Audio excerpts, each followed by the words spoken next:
vamos a hablar de la necesidad de aprender aun cuando estamos cumpliendo muchos años. Es decir, cómo la capacidad de aprender que tienen las personas se mantienen a lo largo de la vida, independientemente de que tengas 60, 70, 75, 80 años. Hay un proverbio chino que dice: se empieza a envejecer cuando se deja de aprender, y esa es una gran realidad. Es decir, en el momento en el cual, por el hecho de tener 65 y tener que jubilarnos o haber cumplido 85, muchas veces las personas mayores abandonan la idea de que pueden aprender algo nuevo, porque tienen miedo a fallar, porque creen que su memoria ya no es la que era, o por miedo simplemente a que otras personas se puedan burlar. Pues la realidad es que no, es que tenemos un cerebro estupendo, maravilloso, con una gran capacidad de adaptación y sobre todo deseoso de aprender cosas nuevas. Otra cosa es que nos pueda llevar más o menos tiempo y más o menos esfuerzo a aprender algo nuevo. Mucha gente dice: cuando uno es joven lo capta todo mucho más deprisa. No necesariamente. De hecho, no siempre es así. Hay personas que les cuesta mucho estudiar cuando tienen 16 y hay personas que se les ha dado francamente bien siempre. El cerebro lo que necesita son estímulos y enriquecerse. ¿Y cómo se mejora eso de invertir más tiempo y más esfuerzo? Con un truco muy sencillo. Aprender, aprender y aprender exige repetir, repetir y repetir. Por lo tanto, entrenar. Una vez que hemos entrenado, es todo mucho más fácil. El cerebro, el envejecimiento, la memoria y la inteligencia es de lo que vamos a hablar en este vídeo. La necesidad de aprender es innata en cualquier ser humano. Estamos programados para sentir curiosidad y aprender. Esta necesidad se mantiene toda la vida. El ser humano es curioso por naturaleza. Mantener el deseo de aprender demuestra que tienes muchas más ganas de vivir y además mejora mucho la calidad de vida y la relación con otras personas. Puesto que el ser humano es un ser social por naturaleza, cuando tenemos la desgracia de estar muy tristes o tener una depresión, hay un deseo mucho menor de relacionarnos con otros y un deseo muchísimo menor de aprender. El hecho de aprender estimula que segreguemos también más endorfinas, que aumenten los niveles de serotonina, que es el antidepresivo natural que tiene nuestro cerebro, y que de alguna manera incentive esas ganas de vivir y de seguir entusiasmado por aprender y tener curiosidad por lo que hay a nuestro alrededor. Nunca, nunca, nunca es demasiado tarde para aprender. Es decir, si usted tiene 80, 70, 90, 120, no permita nunca que nadie le diga que es tarde para aprender, porque nunca es ni demasiado pronto ni demasiado tarde. ¿Por qué? Pues porque en términos generales, cuando hace un estudio y vemos que en torno al 70% de la gran producción artística de la humanidad, y hablo de literatura, hablo de bellas artes, hablo de arquitectura, hablo de poesía, más del 70% fueron producidos por personas mayores de 65 años. Es decir, hay personas que han sido grandes genios a edades muy tempranas, pero que esa capacidad creativa se ha mantenido a lo largo de la vida. Ejemplos como el de nuestro extraordinario Picasso, que siguió pintando hasta su muerte a los 91, o una de las personas a las que yo más admiro, la ya fallecida doctora Rita Levi Montalcini, premio Nobel de Medicina cuando tenía 76 años, descubrió unas sustancias muy importantes para las conexiones neuronales. Una neuróloga, siguió en activo hasta los 103 años, de hecho estuvo poco antes de fallecer en Madrid cuando le hicieron doctor honoris causa, y es una mujer que tenía una vida realmente apasionante y que se mantuvo activa prácticamente hasta el final. De hecho, Rita Levi Montalcini decía: no hay culpa ni mérito en cumplir 100 años, puedo decir que la vista y el oído han caído, pero el cerebro no. Tengo una capacidad mental quizás superior a la de los 20 años. No ha decaído la capacidad de pensar ni de vivir. La única forma es seguir pensando, desinteresarse de uno mismo y ser indiferente a la muerte.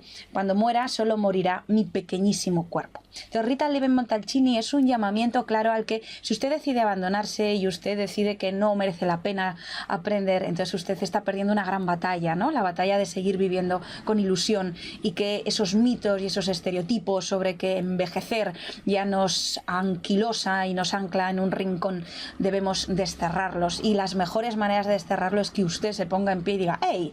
Yo quiero seguir aprendiendo. La batalla de Lepanto, pintada supuestamente o iniciada por Tiziano cuando tenía 98 años. El paraíso de Tintoretto se cree que lo empezó a pintar con 74 años. Ya sabemos que todos estos grandes pintores tenían un montón de discípulos que muchas veces terminaban sus obras, ¿no? Como le podía pasar al gran Miguel Ángel, pero la realidad es que el genio siguió pintando hasta esa edad tan avanzada.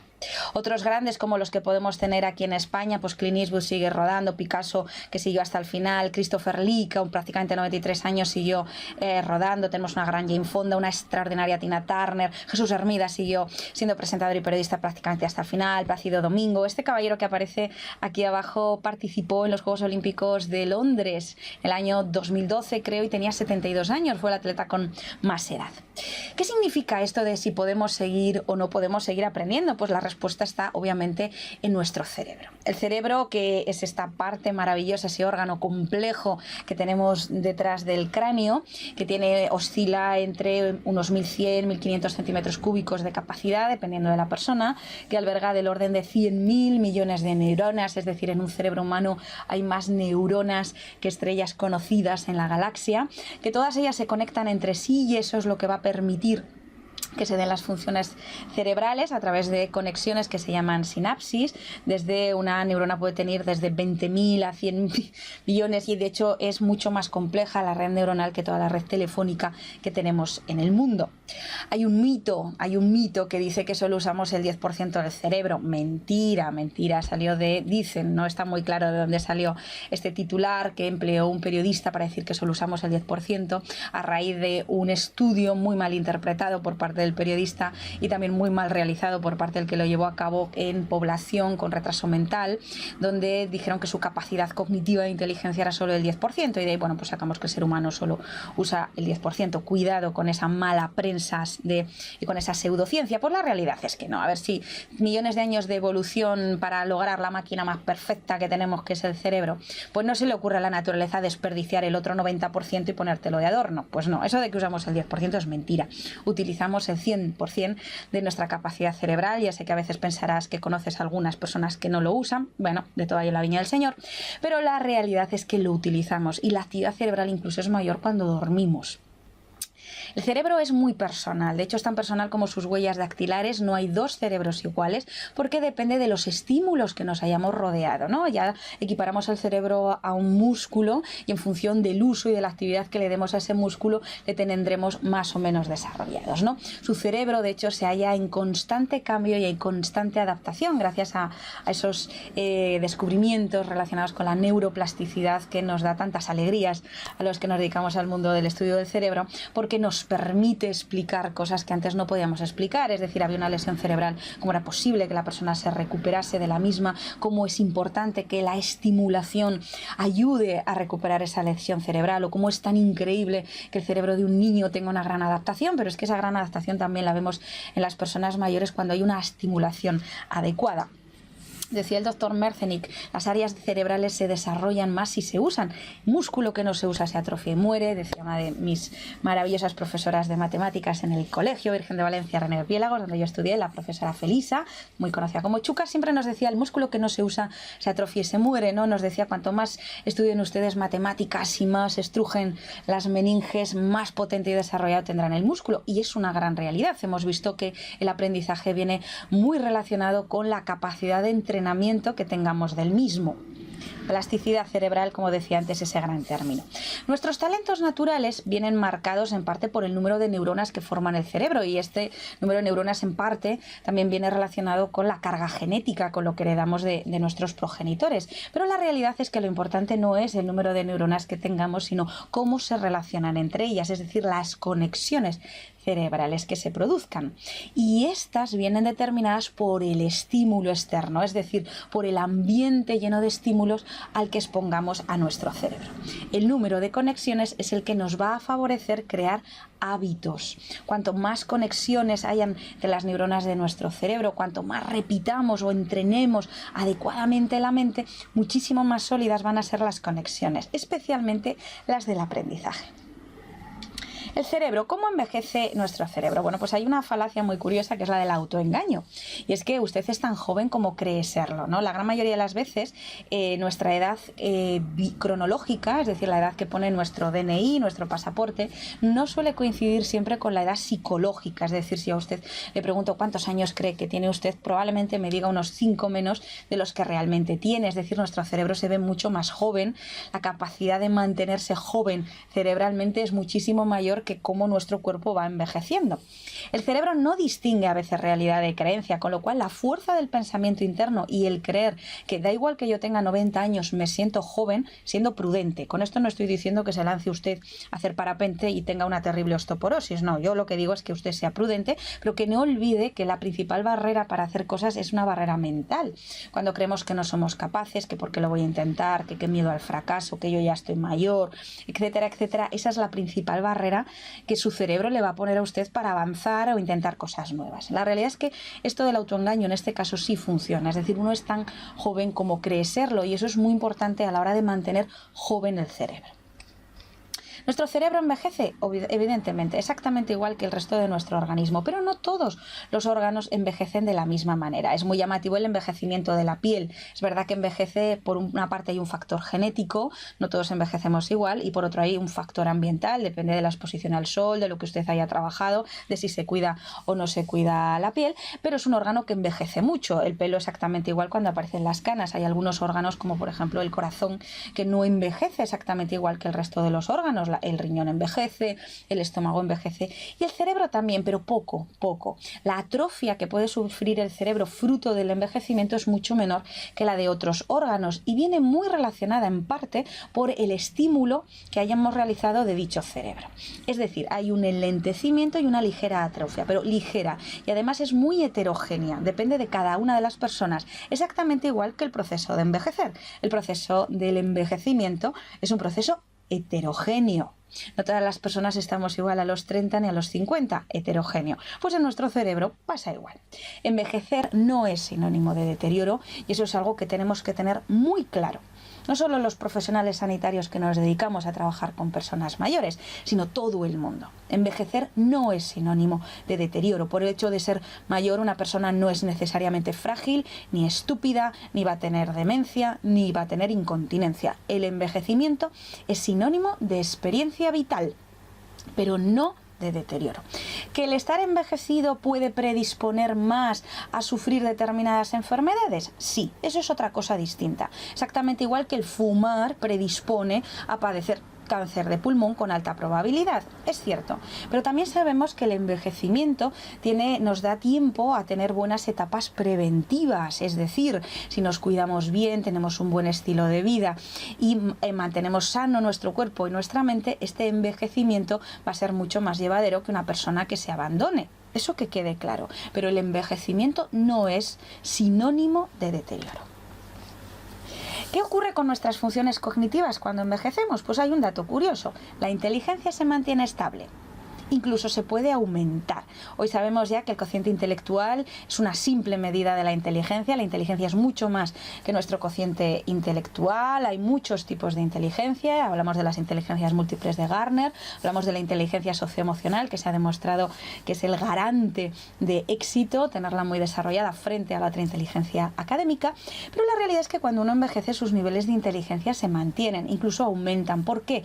Porque la experiencia contribuye que seamos mucho mejores resolviendo ciertos problemas.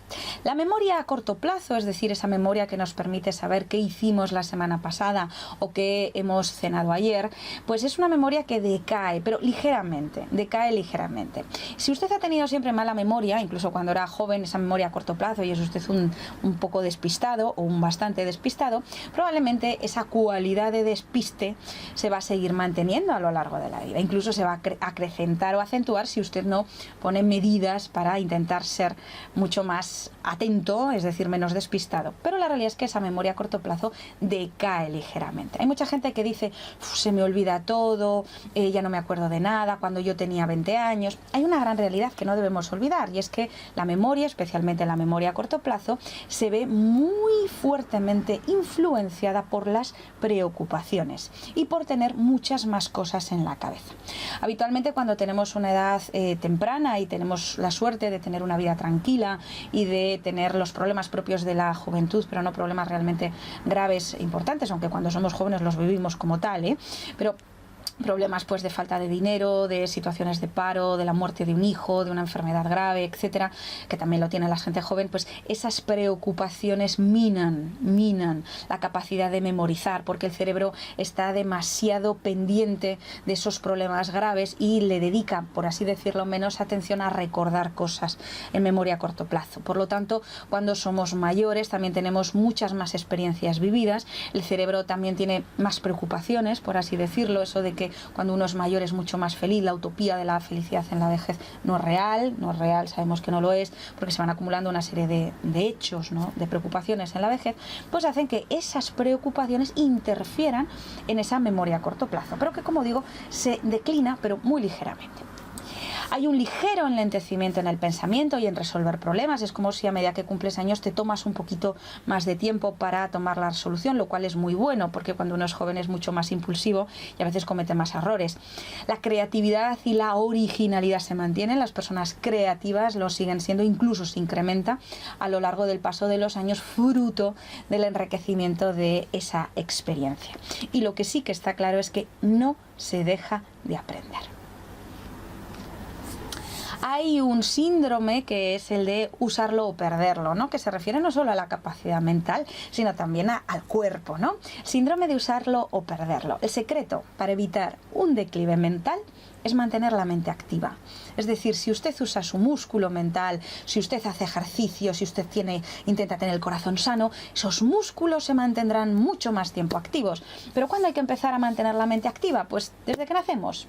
Es una realidad desde que usted eres un niño, desde que eres adolescente, desde que eres joven, desde que estás en la edad madura, desde que estás ya en la tercera juventud, que es lo que yo llamo a la vejez.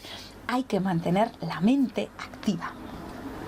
Por ejemplo, hay un caso muy curioso cuando yo le explico a mis alumnas y les hablo de los centenarios, ¿no?, personas que llegan a cumplir 100 años, y de los supercentenarios, que son personas que pasan los 110 años, que existen, están documentados, y siempre les pongo el ejemplo de la francesa Jean-Louise Calment, que llegó a vivir la friolera de 122 años y 164 días. Es una supercentenaria que es confirmada, documentado la más longeva de la historia.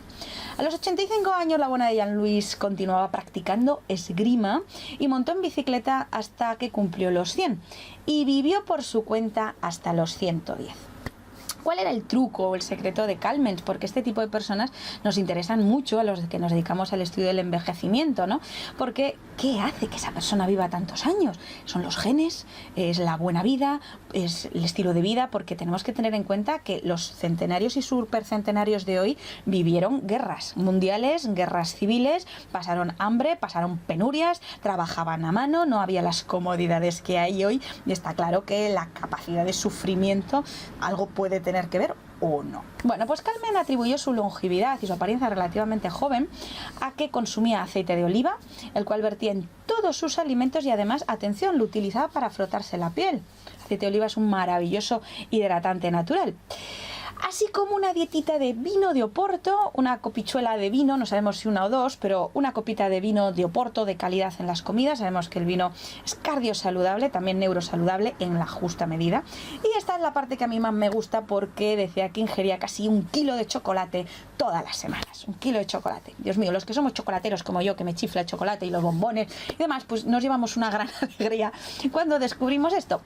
Tiene que ser chocolate negro, porque el chocolate con leche además lleva otro tipo de grasa, pero ellos empezaron a hacer estudios que es muy interesantes sobre el chocolate. Bueno, la realidad es que el estilo de vida que llevaba Jean-Louise, era esta señora, es que siguió manteniéndose activa, es decir, ejercicio físico. Ella creía que era mucho más joven de lo que era. A última hora, ya a partir de los 110, pues ya empezó a necesitar asistencia. Tuvo la gran suerte de no tener ningún deterioro cognitivo hasta ya muy avanzados los 120 años, porque hay un momento ya 120 años, se supone que es la edad media que nos dan los expertos de máximo de vida, ¿no?, que puede alcanzar el organismo humano. El caso es que mantuvo una actividad física hasta el final y una actividad mental. Era una gran conversadora, le gustaba hablar con sus vecinos y sus amigos, y era una persona que se apuntaba a seguir aprendiendo cosas nuevas, lo cual, sumado a un buen estilo de vida, buenos alimentos, el vino y el chocolate, por aquello de darse uno una alegría, porque el chocolate es sano, pues quizás justificasen que haya vivido tanto tiempo. Cuando hablamos de las personas que viven tantos años, esos centenarios, y hacemos un análisis de su historia, son personas que han sufrido mucho, que han padecido calamidades, que han pasado hambre, que han hecho mucho trabajo manual, que han tenido hijos, que se han casado, que se han divorciado, que han sufrido, pero todos tienen una consigna común. Y es que se mantuvieron activos físicamente, mentalmente y tenían una excelente alimentación. El aprendizaje. ¿Cómo aprendemos? Pues la realidad es que las personas primero tenemos que sentir curiosidad. Y lo segundo es que lo que potencia que alguien desea aprender son tener motivación, curiosidad y deseo de aprender. Eso es lo que potencia el aprendizaje. Por eso las personas mayores tienen más entusiasmo en aprender que los jóvenes. Porque los jóvenes cuando tenemos que ir al instituto, a la carrera, a la universidad, pues parece que nos obligan, ¿no? Entonces cuando te tienen que obligar, el cerebro humano lo de la obligación no lo lleva bien.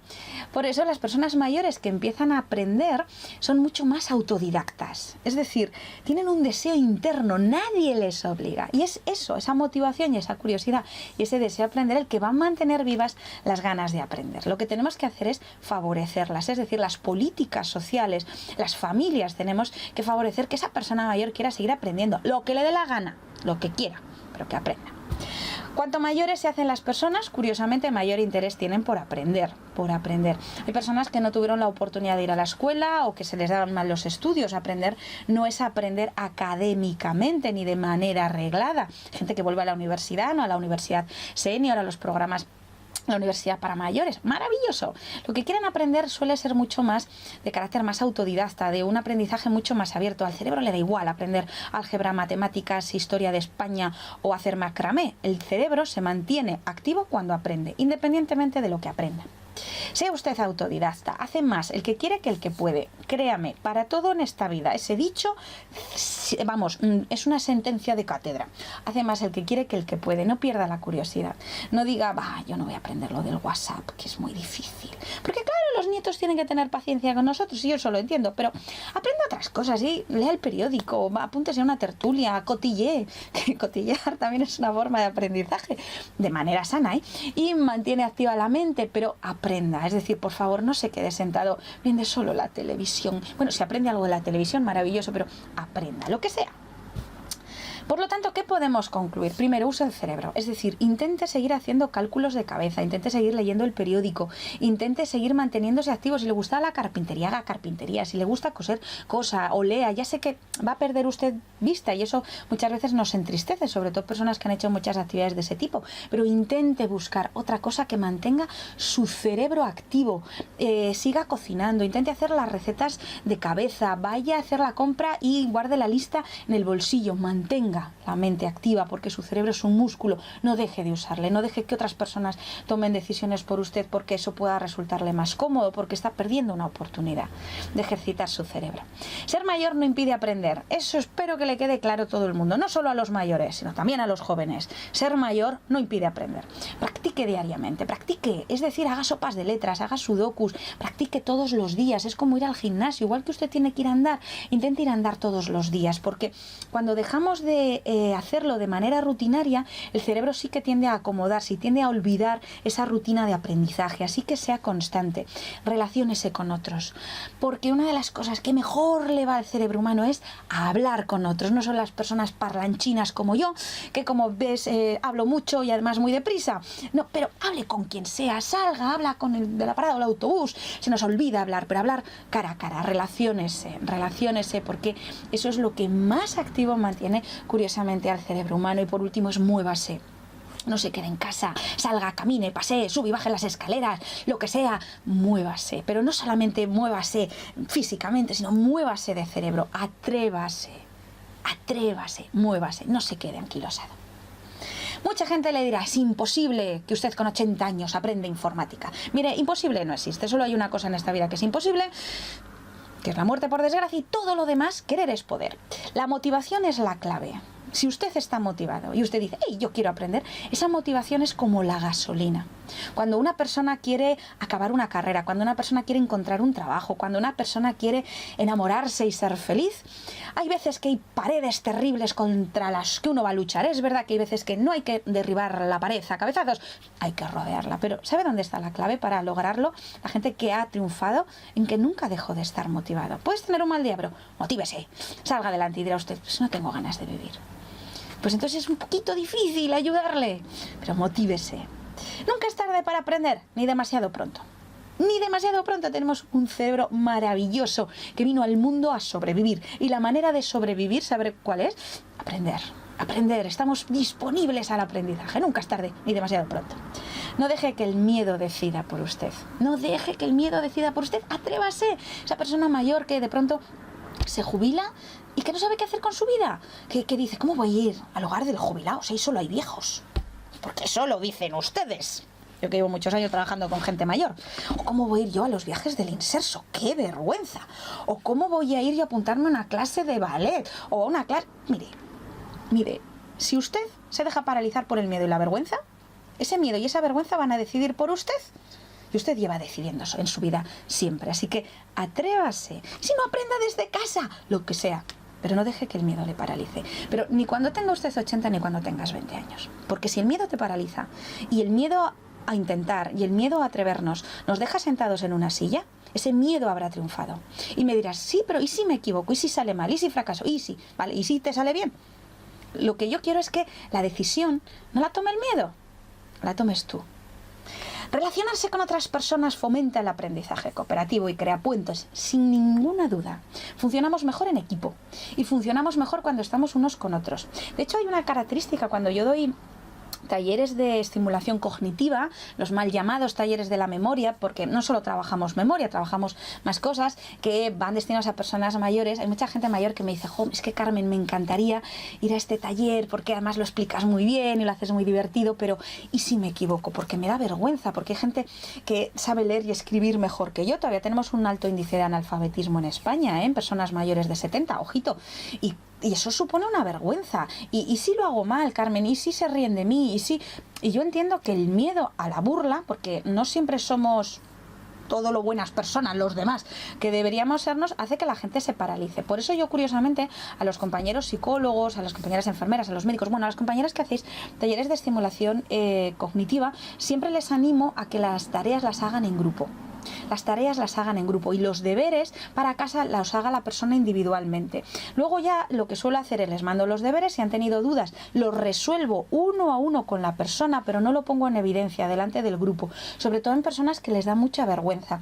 Y las actividades las hago que las resuelvan en grupo, es decir, les pongo un ejercicio, venga, entre todos, en grupos de 3 o en parejas, porque eso diluye ese miedo. Yo en el fondo lo que quiero no es tanto que ejerciten y me hagan bien el ejercicio, porque eso ya lo harán en casa, en los deberes, porque el truco a veces de la estimulación cognitiva es cumplir el principal objetivo, que no le olvidemos, que es la socialización. De hecho, el cerebro, y esto lo sabemos muy bien psicólogos, neurólogos, neuropsicólogos, el cerebro cuando realmente se estimula no es haciendo ejercicios ni cuadernillos de memoria.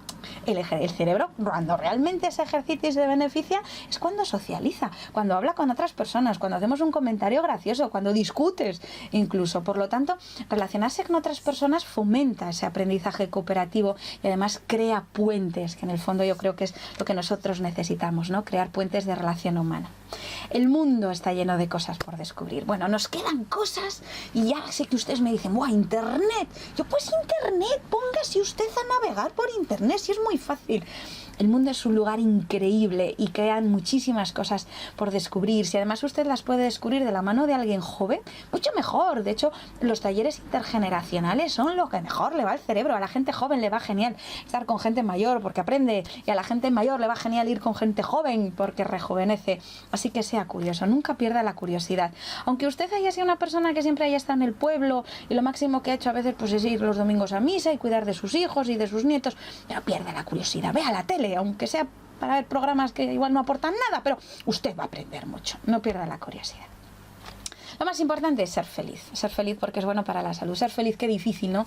Yo que llevo muchos años trabajando con gente mayor y me dicen, ay, hijuca, ¿no? Que aquí en Cantabria usamos mucho luca, ¿no? Y me dicen, ay, hijuca, es que cuando uno cumple 80 años, su marido se ha muerto un hijo, tienes una enfermedad, ser feliz es muy complicado. Y entonces yo siempre les digo lo mismo, y yo, ya, Margarita, pero usted nunca ha tenido 80 años antes. Entonces, ¿qué podemos sacar de positivo de esto? ¿Qué es el lado bueno que la vida le ha dejado? Porque no todo va a ser malo, ¿no? Entonces, intentar ser feliz es un estado muy difícil de mantener en el tiempo y es difícil mantenerla en el tiempo. Yo creo que vivimos de perlitas de felicidad o de bienestar o de alegría y que esas son un poco las que tratamos de transmitir a los demás para hacernos la vida más fácil.